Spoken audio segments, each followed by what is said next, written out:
Hey there, welcome to the channel. So today I want to talk about why I think we're going into a worldwide depression. All right, so we have a lot of stuff going on in the world, and I think that right now it's really underplayed in terms of how important what is happening across the world is really setting us up for what could really be the next Great Depression. So, what we have going on is let's start with basically the we have the invasion of Ukraine, and so there's all kinds of issues with this. As a response to the invasion of Ukraine by Russia, we have the world is trying to basically sanction Russia. So what's happening is you have in the biggest of pictures, what's happening is you're trying to take a world integrated economy where Russia is one of the major suppliers of gas and oil, and particularly gas to Europe. And you're trying to basically take that integrated world economy and you're trying to drive a wedge between it and just split it apart. And what you're trying to do is you're trying to split Russia off from the rest of the economy. Now, the problem that you have there is that the West in general has, in particular Europe, they've just declined their energy production. They basically outsourced it to Russia. So there's no easy way to resolve that issue, right? It's going to take a long time and it's going to be an issue. So we have what's going on in Europe. We have all this stuff where the Italians are burning their energy bills. The UK's got this campaign. People are trying to say, don't pay. We have the UK announced caps on energy bills to £1,500 per year for households, which is not 1,500, 2,500 pounds per household, which is well above 2.5 times the 1,000 pounds it was just a year ago. So you have massive increase in energy prices. As a consequence of this, this is very damaging to the economy. And in addition, the small businesses, the pubs, the other places within the UK and Europe, they're all going to be struggling to deal with the fact that the inflation that they're having, and particularly due to the energy. So this basically, it's very easy to see that we could have a recession, if not a depression, in most of Europe. Looking at things like Germany in particular, Germany is going to be in a real pickle because they're really rely on that natural gas for their industry. And so, on top of the fact that they're not going to be able to replace Russian gas anytime soon, as we've talked about before, LNG, there's not enough ships, there's not enough capacity, and it's more expensive. And therefore, you're talking about a deindustrialization, and that's never going to be a good thing. Okay. So that's what's going on in Europe. So you're in recession, you have high inflation, high energy prices. You literally are in a situation where we're most likely, because the natural gas is shut off, you're going to have shortages of natural gas. And we could see situations where people are literally starving to death. This is a very likely possibility in Europe. So none of this is any good for the economy. And you could very easily say that, Europe could be going into a depression at this point. Now, looking at the US economy, the US situation is that we've had two negative quarters of GDP. We're already in a recession as it is right now. Now, maybe we're going to escape by and not be in recession. On the next quarter, but we'll see about that. But we have one thing going on for sure is we've had very high inflation. Now, has it peaked? Maybe, hopefully, but the current indication from the Fed is the Fed isn't convinced that it's peaked yet, and the Fed is going full bore ahead on increasing interest rates. So we have the U.S. most likely in a recession, still have high inflation that maybe is peaking, but is this like really peaking? And we have the Fed on a tear, still doing a couple things. They are not only still increasing interest rates at the same time that they're also rolling off their balance sheet. They're going to get to the point where they're selling off or not or rolling off over $100 billion of treasuries and mortgage-backed securities a month. That's huge. That's a huge amount of something that is in the history of the U.S. we've never had before. We've never had a Fed balance sheet that large. We've had inflation before like this, but we've never had inflation like this where we had this much debt out there, and we've never had inflation like this when we've had the Fed have this large of a balance sheet. So we got that going on in the U.S. Then we'll go look at China. What's going on with China? Well, China, we have all their Evergrande and all their property developers have basically imploded. This has just been a disaster. You have situations where basically, Chinese citizens, it just has become a thing over the last decade or so that they just invest money in real estate, and they have all this real estate that is empty and poorly constructed on the top of that. And the result is that now these companies that are the real estate developers have been struggling financially. And what's happening is customers are not paying. They're like, hey, look, you didn't build my apartment building yet where I am. Basically what's happening is it's a different situation. Basically, what happens is like here in the U.S., for sure, like when I've bought from a new builder. When I go, yes, I put a deposit down, significant amount of money. I might put 10,000, 20,000 down, significant amount of money, and sign the agreement to buy the place while it's being built. And then they let you do inspections and all that stuff, which is all fine.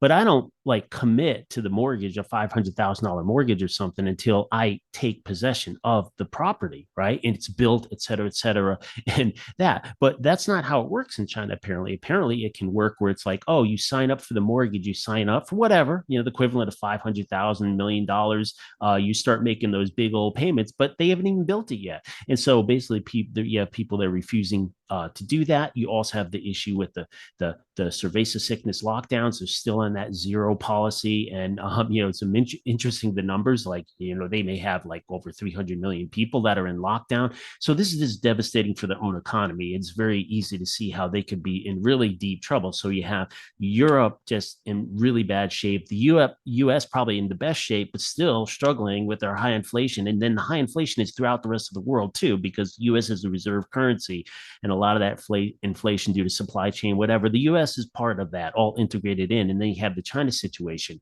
Now, the next shoe to drop is really that this really becomes really critical as we go into the winter months. So the situation in Europe is going to be get really bad. Now, Russia has shut off the pipeline. We see that they are at, normal, the 5-year average. Europe, in terms of their gas storage levels, are right at the 5-year average. So it doesn't seem like a critical thing. However, normally they would still be getting deliveries of gas through the winter months, and yet you would see that energy fall off. Well, now they're not getting those gas deliveries, right? And LNG, as I said, is just not enough to replace it. So really, this is all coming to a pressure point that's coming on in the winter. And I don't know when it will hit. It's been very hot in the US and the States. I mean, just unusually hot into the fall. I don't know how Europe is faring. We'll see. Maybe they'll get lucky and it'll be a warmer winter. But if that's not the case, then the natural gas crunch is going to become a huge issue. And it's a huge economic issue, because if you go out there and you say, hey, okay, BASF, you're going to have to like cut back on your production by 20% or 30%. And all these big German companies, they're going to have to cut back employees. They're going to have to do all this stuff. It's going to be a big mess.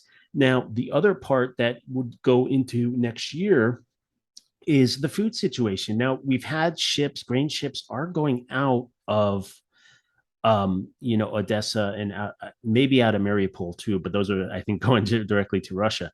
But the point is, they're getting some of these ships out with some of the grain, and this is a big issue, because there's a lot of countries that rely almost exclusively on grain from Ukraine. So there is some movement on there, but still, it doesn't add up.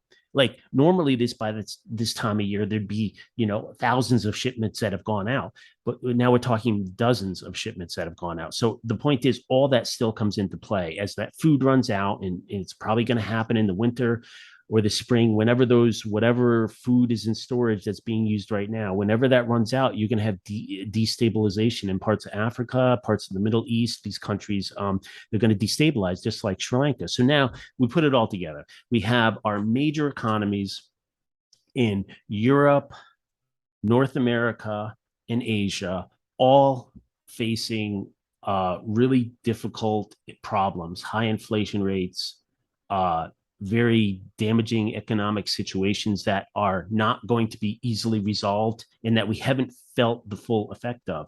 At the same time, we have a food situation that's going to destabilize parts of the world. And you put that all together, I mean, this could be a recipe for a Great Depression 2.0. If you look at what was happening in the 30s in the US, and there was the depression wasn't other parts of the world as well. But I'll just focus on the U.S. side. You had a situation where we had stock market crash in 29, and really most of the 30s we had all kinds of problems going on. But we had massive unemployment. We had the Hootervilles, right? Hoovervilles, pardon me, Hoovervilles, and these were what they call all the homeless encampments, because we had a bunch of homeless people at the time because the economy was terrible. Everyone was laid off. They had soup kitchens, soup lines, and we have all that now. We just kind of hide it. It's hide, we have food stamps and stuff, so we hide it a little better. But actually, what's interesting in the U.S., we aren't able to hide the homelessness anymore. We can hide the fact that people are on food stamps because you can go to any normal grocery store and use those there. You don't have to line up in line at a soup kitchen for that. However, the people that have lost their homes, the homelessness are everywhere. I'm in Southern California. The homelessness is everywhere. And so you have all that going on. At the same time, we have this potential huge issue with the southwest of the U.S. drying up.